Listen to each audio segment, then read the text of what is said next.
कैसे तुम वैसे बनोगे कि तुम उसको उसी तरह प्यार करो जैसा कि वो है? ये बिना सौंदर्य बोध के नहीं होगा। वासवदत्ता एक अतीव सुंदरी वैश्या थी, बहुत सुंदर। वैश्याओं की दो प्रवृत्ति है। एक में वैश्या धन के लिए, पैसे के लिए मजबूरी से बहुत सारे लोगों के साथ संबंध बनाती है।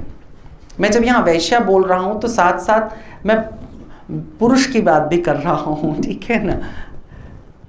दूसरा, वैश्या अपनी रुचि के लिए संबंध बनाती है।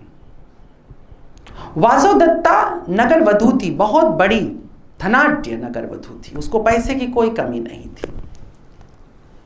राजा भी उसके द्वार पर लाइन लगाते थे कि किस दिन डेट मिलेगी, डेट करने के लिए। डेट भारत में बहुत पहले से है, आज से नहीं है। डेट के लिए एक दिन बौद्ध भिक्षु उपगुप्त वहां से गुजरा। वासवदत्ता की नजर पड़ी, और जो मैं सुना रहा हूं इसको बहुत सुंदर बांग्ला में रविन्द्रनाथ टैगोर ने बड़ी खूबसूरत कविता लिखी है, बहुत सुंदर, कभी पढ़िएगा आप उसे। उपगुप्त को उसने देखा। उपगुप्त बिल्कुल युवा था, 18-20 साल का नौजवान, बहुत सुंदर, पर भिक्षु हो चुका था। वासवदत्ता को बहुत अच्छा लगा। वासवदत्ता ने उसे बुलाया अपने महल में, और उसने कहा, तब भारत इतना दोगलेपन का शिकार अभी नहीं हुआ था, ये पश्चिम ने हमको सिखा दिया गोलमोल बात करना। उसने डायरेक्टली कहा, अभी तो लोग कहते हैं कि आपसे बहुत प्रेम हो गया है, आप मुझे अच्छे लग रहे हैं, दिस दैट। उस जमाने में ये सब नहीं था, कट टू कट बात होती थी। उसने सीधे सीधे से कहा कि मुझे तुम्हारे शरीर में रुचि है, और क्या तुम मेरे साथ सहवास करना चाहोगे?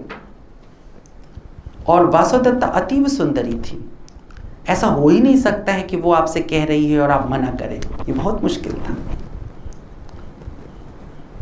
उपगुप्त ने कहा कि तुम बहुत सुंदर हो, और शायद ही कोई संसार में या संसार के बाहर भी कोई ऐसा होगा जो तुम्हारे इस प्रस्ताव को मना कर देगा। लेकिन मुझे लगता है कि मुझे तुम्हारे पास थोड़े समय के बाद आना है, और मैं तुम्हें अथाह प्रेम करूंगा, ये मैं तुम्हें वादा करता हूं, मगर आज और इस वक्त नहीं। वासवदत्ता ने कहा, मेरे पास बहुत दौलत है, बहुत पैसा है, तुम जितना चाहो उतना तुम्हें दिया जा सकता है,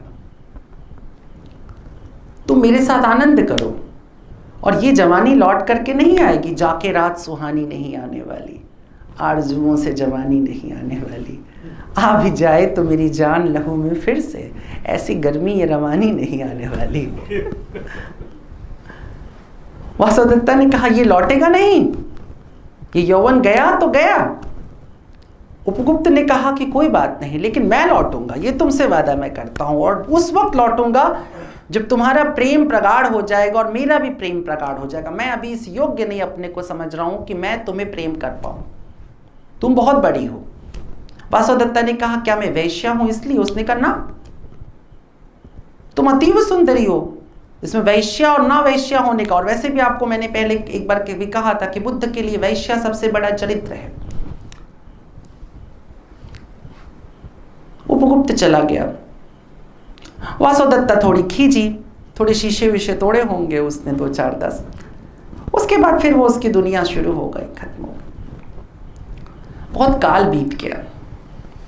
एक दिन उपगुप्त जा रहा था और उसे झाड़ियों से बहुत कराह रोने और बिलखने की आवाज आई। तो उसने जाकर के झाड़ी की उस तरफ जब देखा तो उसने देखा कि एक स्त्री जिसके पूरे बदन पर कोड़ के जैसे फोड़े निकल चुके हैं और बदन से बहुत गंदी बदबू आ रही है, मक्खियां भिनभिना रही हैं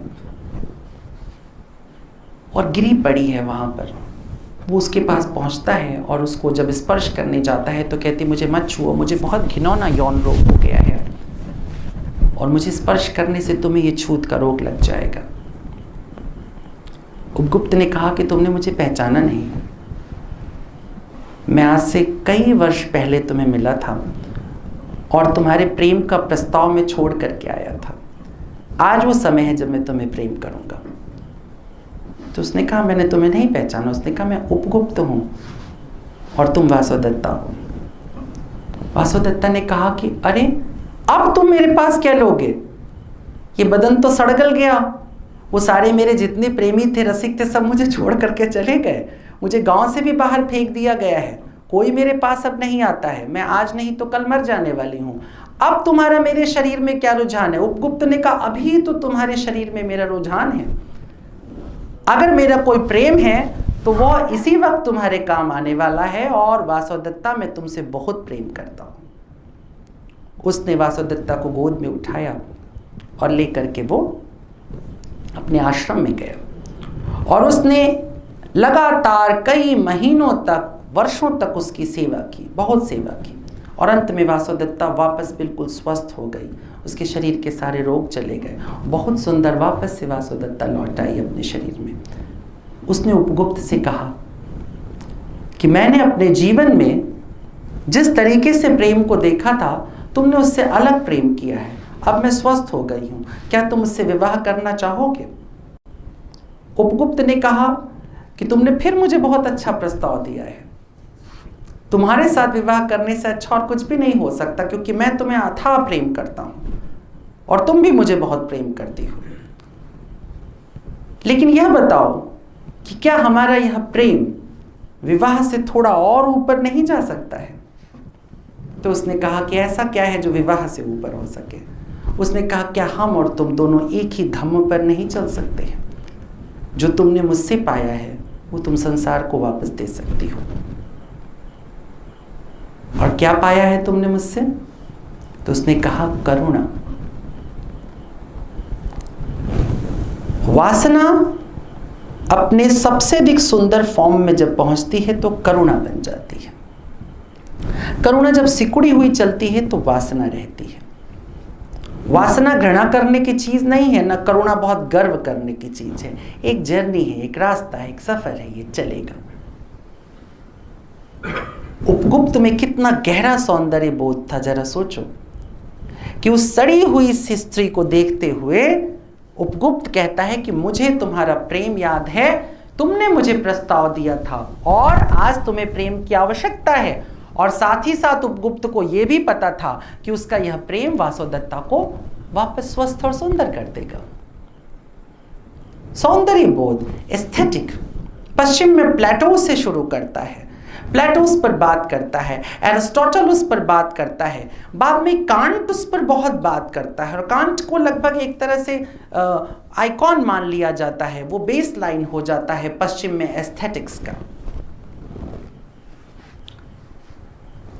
सौंदर्य शास्त्र या सौंदर्य बोध जो होता है वो वास्तव में हमें प्रकृति से कनेक्ट करता है। हम प्रकृति से जो चीजें उठाते हैं उसी को सुंदर कहते हैं। हम उसमें मिलाते क्या हैं, हम उसमें संवेग मिलाते हैं, हम उसमें अपनी भावनाएं मिलाते हैं, उसी से सौंदर्य बोध पैदा होता है।